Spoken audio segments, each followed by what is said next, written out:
Shalom Bapak Ibu Saudara yang kekasih di dalam Tuhan Yesus Kristus. Kita bersyukur kepada Tuhan karena pada pagi hari ini kita boleh dilawat lagi oleh kebenaran firman Tuhan dengan tema kasih dan kebaikan Tuhan bagi setiap orang. Bapak Ibu Saudara, kita akan melandasi perenungan kita pada pagi hari ini dengan firman Tuhan dari Mazmur pasal 67 ayat 1 sampai dengan ayat yang ke-7. Firman Tuhan berbunyi demikian. Untuk pemimpin biduan dengan permainan kecapi, mazmur nyanyian. Kiranya Allah mengasihani kita dan memberkati kita.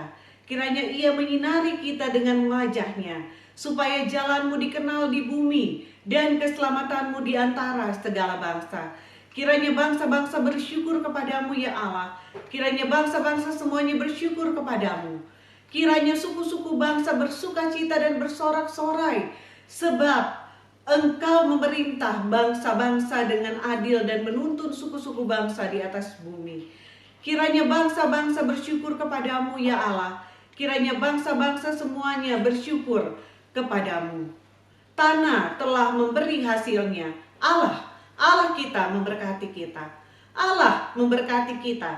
Kiranya segala ujung bumi takut akan Dia. Sedemikian jauh Bapak Ibu Saudara pembacaan firman Tuhan kita pada pagi hari ini. Yang berbahagia ialah mereka yang mendengarkan firman Tuhan dan melakukan di dalam kehidupannya. Haleluya. Bapak Ibu Saudara yang kekasih di dalam Tuhan Yesus Kristus, pada pagi hari ini kita akan merenungkan firman Tuhan dengan tema kasih dan kebaikan Tuhan bagi setiap orang. Kasih dan kebaikan merupakan suatu hal yang sangat dibutuhkan oleh semua manusia, baik di antara sesama manusia, apalagi kebaikan dan kasih yang berasal daripada Tuhan. Siapa yang bisa tahan hidup di dunia ini tanpa kasih dan kebaikan? Tanpa kasih dan kebaikan pasti dunia ini akan dikuasai oleh kejahatan dan menjadi tempat yang berbahaya untuk kelangsungan hidup semua umat. Semua makhluk yang ada di bumi ini. Dunia akan menjadi kacau balau karena dipenuhi oleh makhluk-makhluk yang egois dan mementingkan diri sendiri. Siapa yang kuat secara fisik dan materi, dialah yang akan berkuasa. Tanpa kasih dan kebaikan Tuhan, maka kita tidak bisa hidup di dunia ini. Kasih dan kebaikan Tuhan sangat berbeda dengan kasih dan kebaikan versi manusia.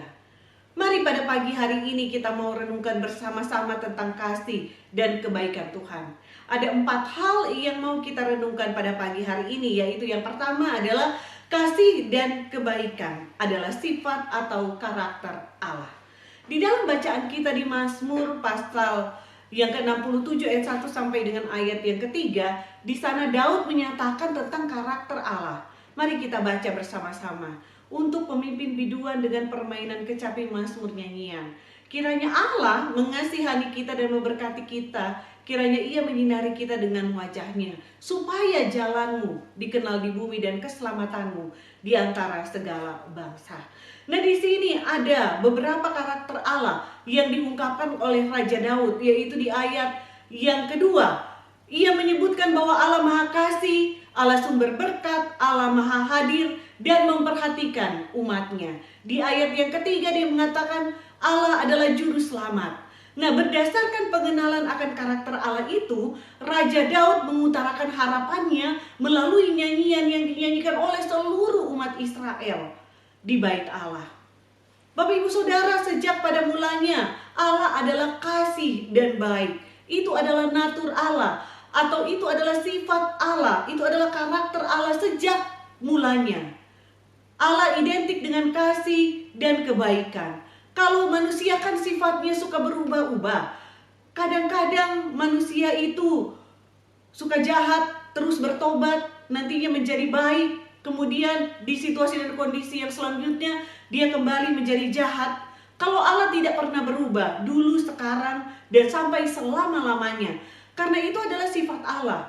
Mungkin kita bertanya, katanya Allah Maha Kasih, katanya Allah Maha Baik, tetapi kenapa kadang-kadang Allah murka bahkan menghukum umatnya? Allah benar memang Maha Kasih dan Maha Baik, namun Allah membenci dosa dan tidak ingin manusia binasa di dalam dosa. Karena itu Allah tidak segan-segan mendisiplin manusia. Kasih dan kebaikan Allah tidak hanya memelihara alam semesta ini, tetapi juga mengasihi dan menyayangi manusia. Namun kasih dan kebaikan Allah juga dinyatakan dengan mendisiplin manusia berdosa. Itu adalah satu bentuk kasih Allah. Tujuannya agar manusia kembali di dalam jalan dan kehendak Allah. Tujuannya agar manusia jangan binasa karena keberdosaannya. Bapak Ibu Saudara yang kekasih dalam Tuhan Yesus Kristus, hal yang kedua yang mau kita renungkan pada pagi hari ini, yaitu kasih dan kebaikan Allah itu tanpa syarat. Kasih manusia adalah kasih yang bersyarat. Kalau kamu baik sama saya baik sama kamu. Kalau kamu menghargai saya juga menghargai kamu. Itulah kasih manusia pada umumnya, yang mencari keuntungan dan kenyamanan diri sendiri. Tetapi kasih Allah tanpa syarat. Dalam Mazmur ini, Raja Daud berkali-kali menekankan tentang Tuhan yang memberkati kita, Tuhan yang menuntun kita mengasihi dan menyelamatkan kita. Padahal Daud sendiri sadar bahwa ia sebagai raja dan bangsa Israel, sebagai umat Tuhan, seringkali berbuat dosa dan pelanggaran di hadapan Tuhan. Contohnya di dalam Mazmur 51 ayat yang kelima, di sana Raja Daud mengatakan bahwa sebab aku sendiri sadar akan pelanggaranku, aku senantiasa bergumul dengan dosaku. Raja Daud sadar bahwa dia tidak pernah terlepas dari dosa, dia bisa jatuh tapi dia bisa bangun. Aku bergumul dengan dosaku. Dan di dalam Mazmur 85 ayat yang ketiga berkata, Engkau telah mengampuni kesalahan umatmu, telah menutupi dosa mereka. Di sini kita bisa melihat bersama-sama bahwa baik Raja Daud maupun bangsa Israel itu jatuh bangun di dalam kehidupan mereka, jatuh bangun di dalam dosa mereka. Tetapi Allah senantiasa menunjukkan kasih dan kebaikannya kepada mereka. Bukan hanya Tuhan menunjukkan kasih sayangnya melalui cinta kasih yang Tuhan tunjukkan kepada mereka, tetapi Tuhan juga menegur mereka dengan keras. Tuhan mendisiplin mereka, namun Tuhan juga memulihkan mereka. Demikian juga dengan kita, seperti yang dikatakan Rasul Paulus dalam Roma 5 ayat yang ke-8. Akan tetapi Allah menunjukkan kasih-Nya kepada kita oleh karena Kristus telah mati untuk kita ketika kita masih berdosa. Dan di ayat yang ke-9 dikatakan lebih-lebih ketika kita sekarang telah dibenarkan oleh darah-Nya, kita pasti akan diselamatkan dari murka Allah. Nah, di sini sangat jelas Bapak Ibu Saudara bahwa kasih dan kebaikan Allah bagi manusia, secara khusus bagi orang percaya, bagaimana Tuhan sangat mengasihi kita tanpa syarat, bahkan Ia mati di atas kayu salib untuk menebus dosa kita saat kita masih berdosa, agar kita mendapatkan penebusan Allah dan menjadi anak-anaknya, menjadi ahli waris kerajaan surga. Bapak Ibu Saudara, hal yang ketiga yang mau kita renungkan bersama-sama pada saat ini, yaitu kasih dan kebaikan Allah itu bersifat universal namun juga bersifat personal. Di dalam bacaan kita saat ini menunjukkan bahwa Allah adalah Allah pencipta, penguasa langit dan bumi. Karena itu Raja Daud berkata, supaya jalanmu dikenal di bumi. Ayat yang ketiga. Di ayat yang ketiga juga dikatakan keselamatanmu di antara segala bangsa. Dan di ayat yang keempat Daud berkata bahwa segala bangsa bersyukur, suku-suku bangsa bersukacita, bangsa-bangsa bersyukur padamu.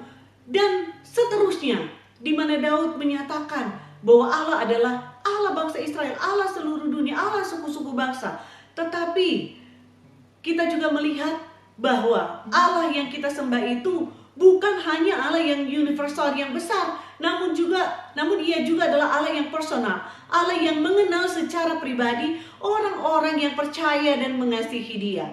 Hal itu dapat kita lihat bagaimana Allah menuntun hamba-hambanya, Nuh, Musa, Abraham, Daud, dan tokoh-tokoh Alkitab lainnya secara pribadi. Allah kita adalah Allah yang besar, namun Ia juga Allah yang sama yang mengenal kita secara pribadi. Ia tahu segala situasi yang kita hadapi. Ia tahu segala kondisi yang kita hadapi di dalam kehidupan kita.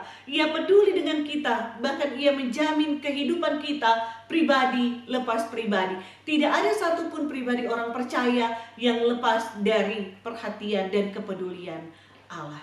Meskipun Allah kita adalah Allah yang besar, tetapi Dia adalah Allah yang mengenal hati kita secara pribadi. Kita bersyukur kepada Tuhan. Bapak Ibu Saudara, hal yang keempat yang mau kita renungkan bersama-sama adalah kasih dan kebaikan Allah membangun iman dan karakter orang percaya. Raja Daud adalah orang yang selalu mendekatkan diri dengan Tuhan. Ia selalu mencari wajah Tuhan dan hidup berkenan padanya. Karena itu Raja Daud mengenal karakter Allah. Hanya dengan mengenal karakter Allah, Raja Daud dapat menyembah Allah dengan benar. Bagaimana Raja Daud dapat percaya dan berharap berkat dan keselamatan dari Tuhan kalau ia belum mengalami kasih serta kebaikan Tuhan yang tanpa pamrih? Karena ia sudah mengalami semuanya itu, maka dengan yakin ia berharap demikian. Bahkan Daud juga menunjukkan bahwa orang yang sudah mengalami kasih dan kebaikan Allah sanggup mengucap syukur dalam segala situasi dan keadaan. Demikian juga dengan kita. Kita hanya bisa menyembah Allah dengan benar jika kita mengenal pribadi Allah dan mengalami kasih serta kebaikan Allah dalam hidup kita. Pengalaman iman akan kasih dan kebaikan Tuhan akan membawa kita pada pertumbuhan rohani yang maksimal. Karena itu, janganlah jemu-jemu untuk membangun hubungan yang intim dengan Tuhan. Pengalaman iman akan kasih dan kebaikan Tuhan akan membawa kita pada ucapan syukur kepada Allah untuk kasih dan kebaikannya. Orang yang hidup mengucap syukur pastilah akan selalu berbahagia. Bapak Ibu Saudara yang kekasih dalam Tuhan, Allah mau agar kita sebagai anak-anak Tuhan memiliki karakter Tuhan semakin hari semakin serupa dengan Kristus, supaya karakter kita dapat bertumbuh. Semakin hari kita semakin mengenal dan cinta Tuhan. Maka tentunya di dalam kehidupan kita hendaknya membangun hubungan yang intim dengan Tuhan. Meskipun dalam pandemik seperti ini, namun gereja kita tetap menyediakan sarana-sarana untuk kita tetap bisa membangun iman kita. Contohnya seperti ibadah pada pagi hari ini. Kita beribadah online, puji Tuhan. Ada fasilitas ibadah online dan gereja kita bisa melaksanakannya. Kita bisa bertumbuh di dalam doa Sabtu pagi, kita bertumbuh di dalam doa malam, kita bertumbuh di dalam ibadah sekolah minggu. Kita bertumbuh di dalam B2B dan pendalaman Alkitab yang mulai dilaksanakan lagi. Bapak Ibu Saudara, luangkanlah waktu kita untuk bertumbuh bersama. Kita adalah satu keluarga, keluarga Allah. Biarlah kita boleh saling menopang dan saling mendukung satu dengan yang lainnya. Di dalam WhatsApp group kita bisa saling memberikan semangat. Kita saling memberikan dukungan satu dengan yang lainnya. Kiranya firman Tuhan ini boleh memberkati kita semua. Biarlah kita senantiasa ingat kasih Tuhan, ingat kebaikan Tuhan di dalam kehidupan kita. Di masa-masa yang sulit seperti ini, tentunya kita lebih merasakan dalamnya kasih Tuhan yang memelihara kehidupan kita. Tuhan memberkati kita semua. Amin.